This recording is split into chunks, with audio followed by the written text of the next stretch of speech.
আর কি লাগবে আমার কাছে চাও, সব আমি দিয়ে দেব। আল্লাহু আকবার।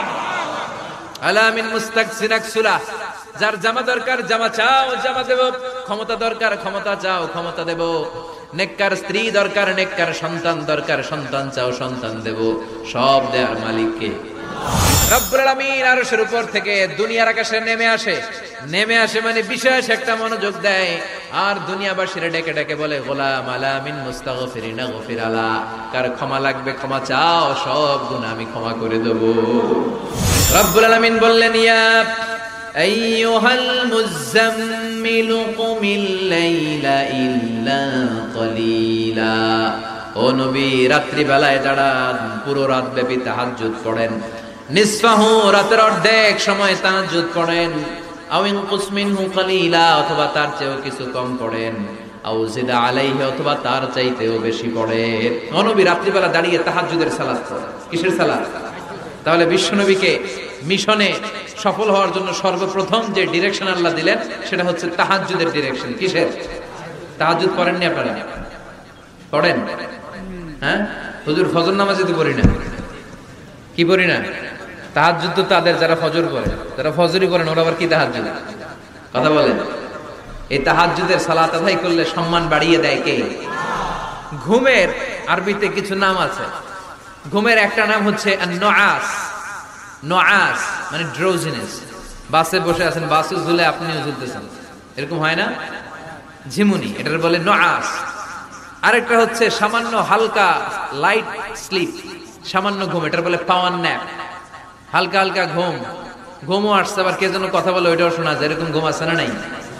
এটার বলে সিনা। আরবিতে এটার কি কয়? সিনা। আরেকটা হচ্ছে ভালো ঘুম, এটার বলে নাউম। এটার কি বলে?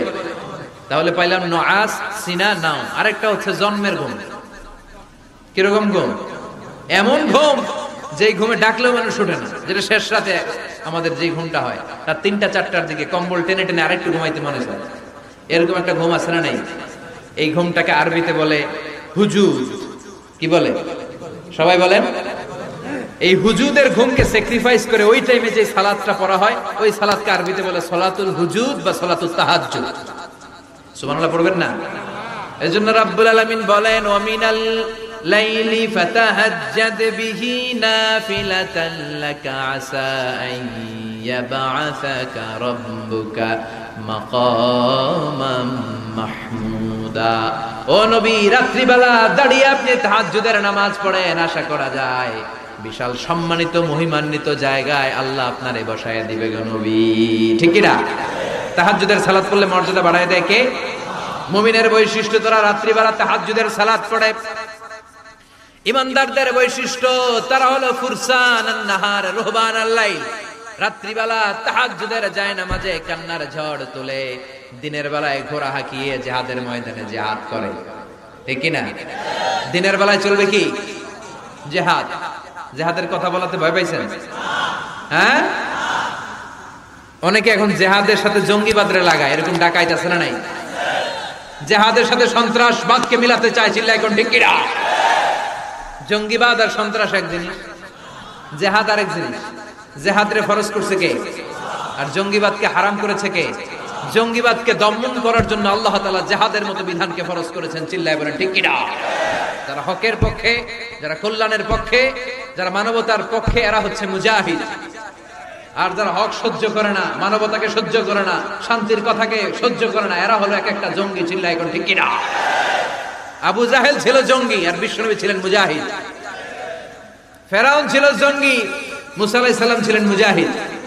নমরুদ ছিল জঙ্গি, সাইয়েদনা ইব্রাহিম ছিলেন মুজাহিদ। বাংলার জমিনেও যারা হকের কথা বলে তারা হচ্ছে মুজাহিদ। আর যাদের হক সহ্য হয় না, ইসলাম সহ্য হয় না, কোরআন সহ্য হয় না, এরা এক একটা সন্ত্রাস আর জঙ্গি। চিল্লায় এখন ঠিক কিনা? এরা জঙ্গি। আমরা যারা সত্যের পক্ষে কথা বলি, আমরা জঙ্গি না, আমরা মুজাহিদ। আমরা কি? মুজাহিদ। এজন্য মুমিনদের বৈশিষ্ট্য হলো রুহবানাল লাইল ফুরসানান নাহার।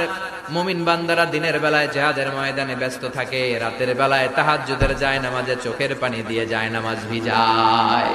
রাতের আধারে যারা সেজদাতে রয়, দু চোখের শ্রুতে নদী যেন বয়, রাতের আধারে যারা সেজে দাতে রয়। দু চোখের শ্রুতে নদী যেন বয়, ছলনার হাতছানি যতই আসুক পেছনে ফিরেও সে তাকায় না।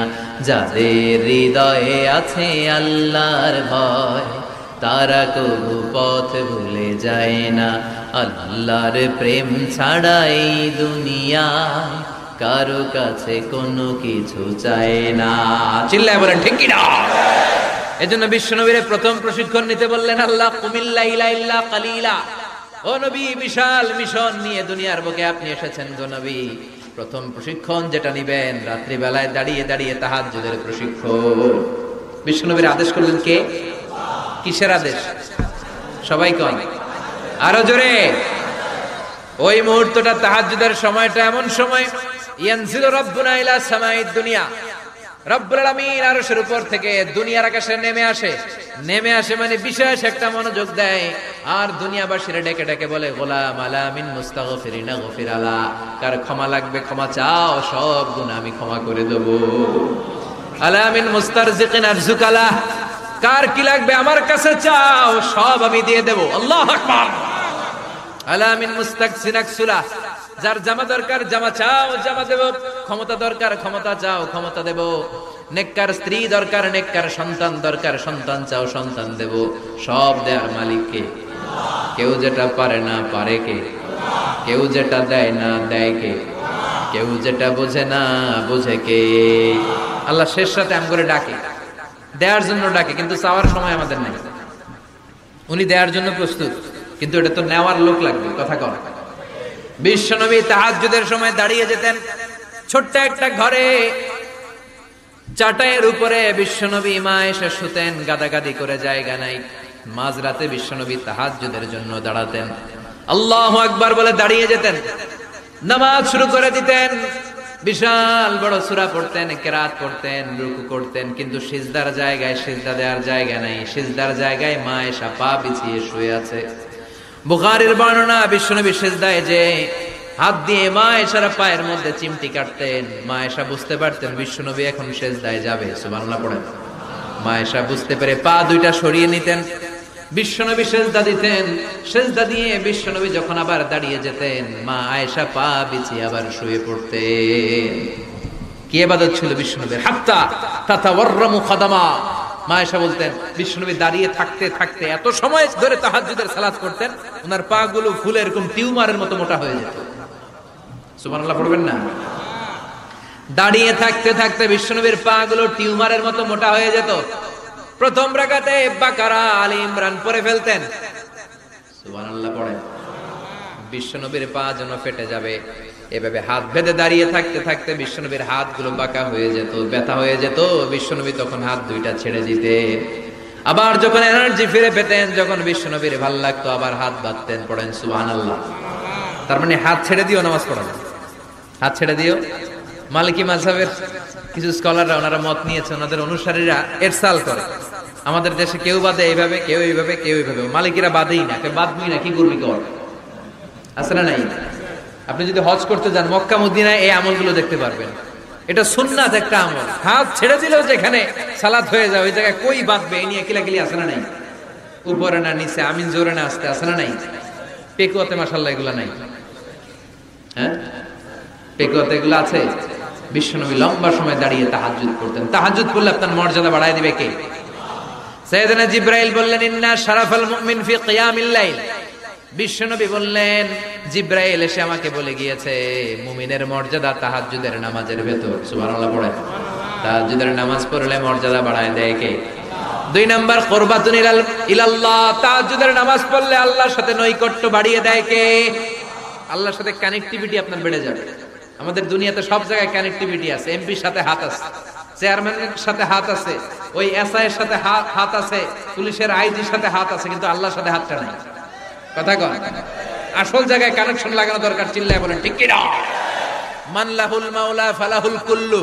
যে ব্যক্তি আল্লাহর হয়ে যায় গোটা বিশ্ব তার হয়ে যায়। যে সব জায়গায় যে ধর্ণা দেয় আল্লাহর কাছে ধর্ণা দেয় না, তার কোনো মর্যাদা নাই। আর যে ব্যক্তি সব দিক থেকে মুখ ফিরিয়ে আল্লাহর কাছে যায়, গোটা বিশ্বের সবাই তার দিকে তাকিয়ে থাকে। এজন্য সম্পর্কটা লাগাইতে হবে কোন জায়গায়? তার মানে তাহাজ্জুদ পড়লে মর্যাদা বেড়ে যায়, আল্লাহর সাথে সম্পর্ক বেড়ে যায়। বিশ্বনবী বললেন, মানহাতুনা আনিল ইসিম, তাহাজ্জুদের নামাজ পড়লে তাহাজ্জুদের নামাজ আপনারে পাপ কাজ থেকে বাধা দিবে। সুবহানাল্লাহ পড়ে। তাহাজ্জুদ যারা পড়ে এরা পাপ কাজ করে না। চিল্লায় কোন ঠিক কিনা? 4 নম্বরে মুকাফফিরাতুন লিসাইয়্যাত, পাপ আর অন্যায় যদি কিছু হয়েও থাকে, তাহাজ্জুদের নামাজ পড়লে তাহাজ্জুদের নামাজ পাপগুলোরে ধুয়ে মুছে সাফ করে দেয়। এজন্য তাহাজ্জুদ পড়ার দরকার আছে না নাই? বিশ্বনবী বললেন, আপনার প্রথম প্রশিক্ষণ হচ্ছে তাহাজ্জুদের প্রশিক্ষণ।